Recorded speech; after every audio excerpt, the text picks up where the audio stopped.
of us. And it's virtual. Hey, everyone. Welcome to our LinkedIn Live. This is my monthly Power Partner interview with my girl, Daliah Fritz. She is also a small business owner here in Chicago, woman-owned, and she is amazing with numbers.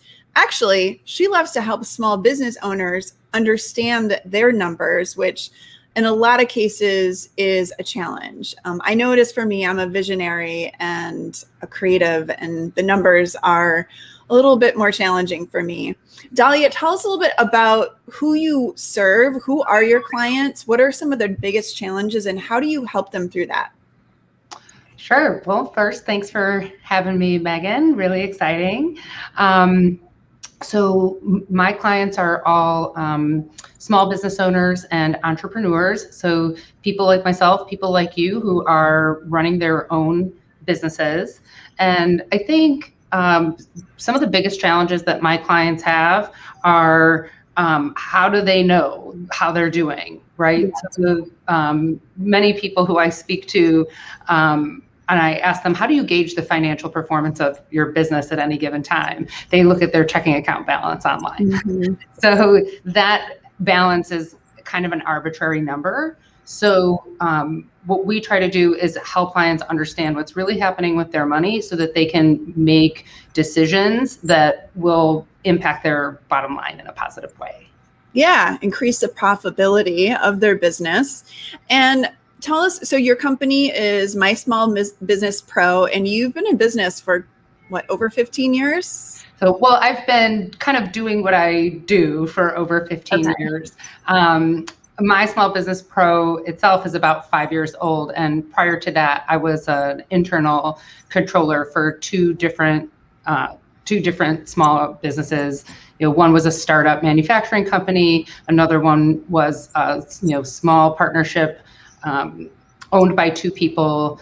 And, it was in those two, and I've been working in QuickBooks since 2005. So I have a long history of working with small businesses and sort of running the back end of things. So in 2016, I decided that to take my freelance bookkeeping and make it a full-time gig.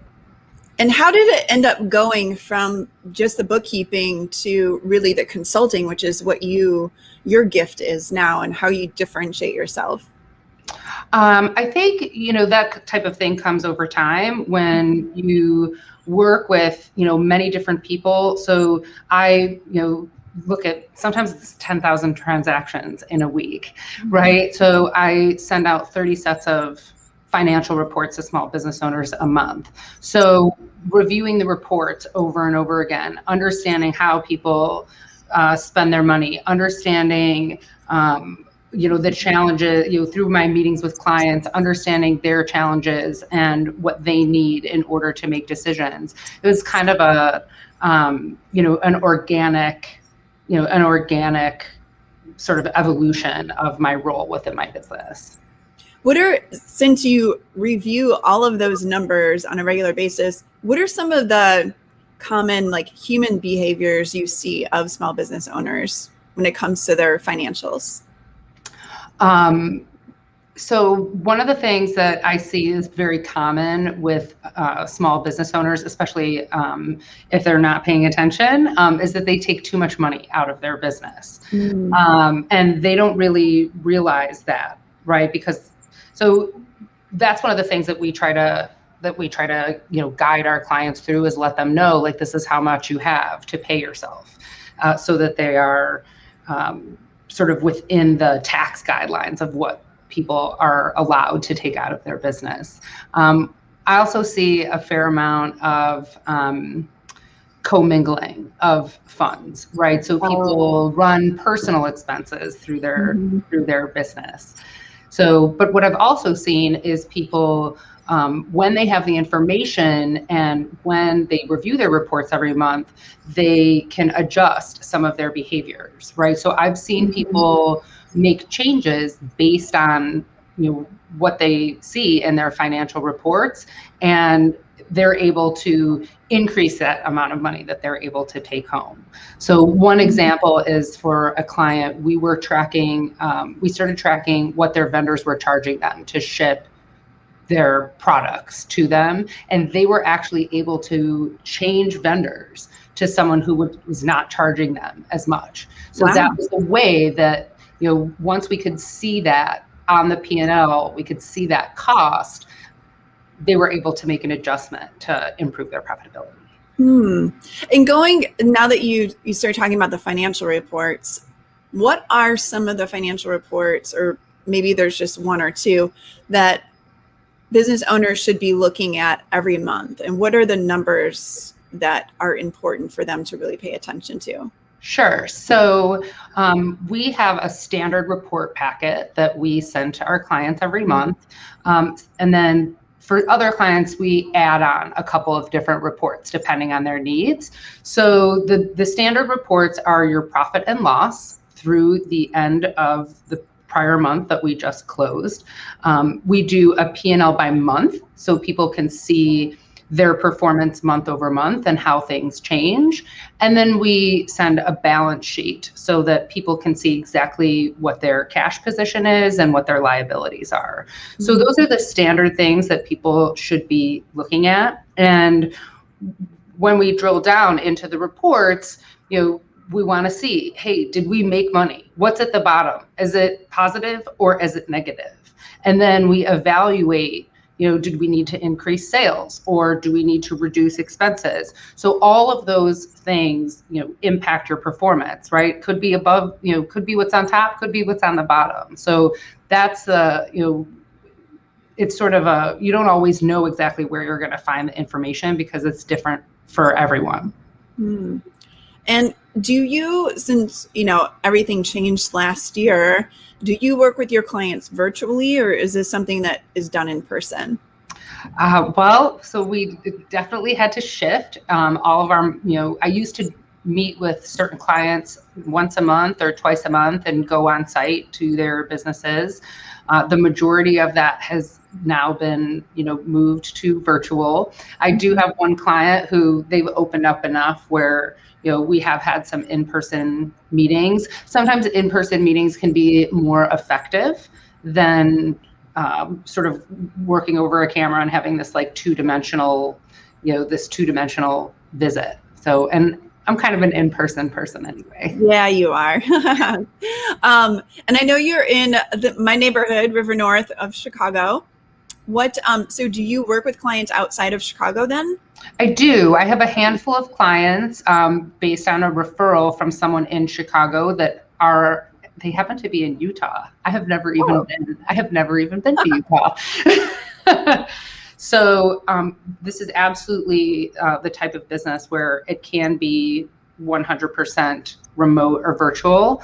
And it kind of also depends on the nature of the project, right? So sometimes it's just easier, especially if a client has a lot of paper, they may have a lot of sort of backup paperwork or bills that aren't available online. And so it helps to be in their office, but certainly this can be a 100% remote relationship. And because of COVID, I have some clients who are new clients as of last year who have never met in person. Oh, wow. That's going to be so cool to visit and get like the back end view of all these different types of businesses and learn how they function. I mean, just what you have going on in your head must be so valuable. I know that information is so valuable.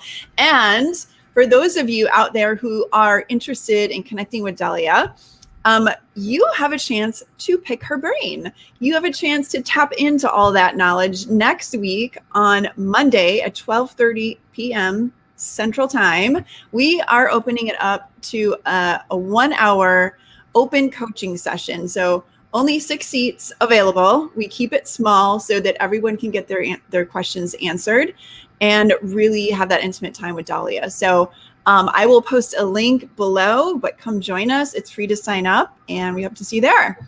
And Daliah, going back to this, so a couple of the things I want to cover with you. What are some of the things that your clients and anyone watching who is a business owner needs to really understand about their numbers in order to increase the profitability of their business? So I think the biggest thing for the majority of my clients is understanding where their money is going. A lot of people don't know, and just creating that transparency into their business so that you looking at your expenditures every month is really valuable, and then evaluating what, people sign up for software all the time, right? Is this a software that you're using? Is it giving you an ROI, right? Other things, that clients do, other decisions that clients make, how does that impact their bottom line? So we might not just talk about numbers. We might not just talk about what's in the financial report, right? We might talk about how clients are spending their time. So there's lots of different things to focus on in addition to just the financial reports. The financial reports sort of like they tell the story, but there's so much more behind the story, right? So we talk about how did these numbers get the way, become what they are, and how do we improve them? Yeah, understanding and looking at your expenses is so important. I just went through my entire GoDaddy account a couple weeks ago, and it probably took about an hour of my time. But, with GoDaddy, I would get a charge like every once in a while, it would be like a renewal for one of my domains or a renewal for something else that I had signed up for through GoDaddy. And it's like a little bit here, a little bit there, a little bit here, and never really seeing the full scope of what I'm spending a year in GoDaddy. And I went through and figured that out, but I also dumped a lot of stuff that I wasn't using and saved a couple $100 just from doing that. So yeah, it's really important for business owners to understand our expenses. And now, once you know that, and they could rely on you then for helping figure that out versus doing it themselves. A lot of times I'll do a detailed review of the P&L with clients, and it forces them to look at every single charge. And sometimes people don't know like how all those like Starbucks add up, right? And how much is really coming out of their business for those, every time I like stop for, spend $5 at Starbucks or, $8 at 7-Eleven, how is that really impacting your business? Yeah. What are some of the changes that your clients have made from what they've learned from you that really did increase the profitability of their business?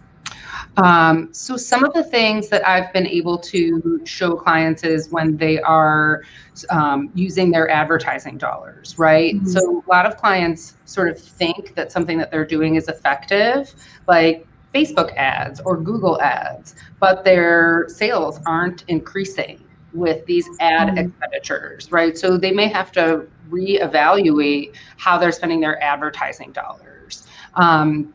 They might have to reduce how much they're spending on meals and entertainment. So those are the kinds of actions that people can take to improve their bottom line and to sort of become more profitable in the business. Yeah, that is so true. I mean, keeping an eye on those analytics and everything from social media, it's not the most enjoyable thing to do, but you have to know what the ROI is. And then what are some of the ways that business owners, maybe some other examples of how they could use the numbers to really adjust their strategies? One of the ways that clients can use those numbers is for hiring strategies. Yeah. So if a client is really, really busy, right, and they're making really good money, maybe it's time to hire someone so that they can have a better work-life balance, right? So a lot of people use the numbers for hiring strategies and to try to figure out, if they can hire someone and how much they can pay. So that one comes up pretty often. Yeah. And the goal then, if you hire someone, is that they end up paying for themselves, right? Because it frees up your clients to focus on what they do. And what about, do you have conversations with your clients to figure out like what their role is in the company so that they can focus there and then hire for other things? So we're constantly making those sort of comparisons and judgments for clients, even, when I'm doing my own business development, right? So for someone who like the numbers aren't really their thing, what is the cost to their business for them to try to do it themselves? Right. So, and that's a pretty common thing for small business owners. We start our businesses and we have to do everything ourselves. But then as the business changes and grows, our value becomes more in connecting with clients and business development and less in managing the day-to-day. And so helping clients evaluate that, it kind of depends on the type of business, like where someone's energies are best focused. Yeah. Yeah. I know for me, like the numbers, if I had to do my QuickBooks, I mean, gosh, that would probably take an entire day every month. And no, thank you. And so we ask clients, where do you like, what is the value of your time? Right. So if your day rate is $2,500, it's costing you $2,500 to do your books. And if it's not like really like your wheelhouse or your genius, who even, maybe it's right, maybe it's wrong. It just kind of depends. Yeah. Yes, I would much rather be interviewing amazing business owners on LinkedIn Live and creating content and programs that are really going to add value for my clients. So yeah, it's really understanding what do they call that? Your unique brilliance. I know that's one way I've heard of it being described. And so what is your unique brilliance then, Daliah? Because I know you think very differently than a lot of other entrepreneurs do. So I think, that's actually, I never thought of that way, my unique brilliance. I think it comes in really connecting with clients, helping them, understand what's happening and giving them a sense of financial safety, right? So for a lot of my clients, I'm the only person who they can talk to about the finances of their business, right? Like they can't really talk to their spouse about it. They can't talk to their employees about it. Yeah. So I'm the person who they can discuss finances, money, how they're making decisions. When people are struggling, it can be really painful. And, I can often be there to help them, brainstorm different ideas, talk about changes that they can make. So I think, kind of connecting with clients is where my value has sort of grown into versus being a technician and getting their transactions into the right buckets. Yeah, I heard somebody say recently, when it comes to entrepreneurship, the highs are high and the lows are lonely.